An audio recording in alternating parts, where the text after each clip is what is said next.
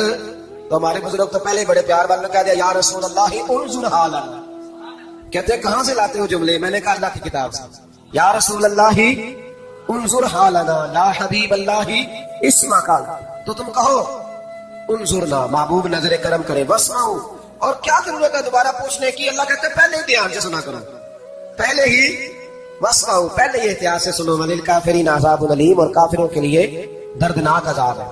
لیکن اسی بارے میں اللہ تبارک و تعالیٰ نے پھر اہل یہود کا ذکر کیا، تو یہود کہنے لگے کہ ہم حضرت ابراہیم کے ماننے والے ہیں، تو اللہ کریم نے وہ بھی ذکر کیا کہ میں نے تو ابراہیم کو آزمایا ہے، وَإِذِ ابْتَلَىٰ إِبْرَاهِيمَ رَبُّهُ بِكَلِمَاتٍ فَأَتَمَّهُنَّ، ہم نے ابراہیم کو کچھ چیزوں سے آزمایا ہے، وہ ہماری آزمائش پہ پورے اترے۔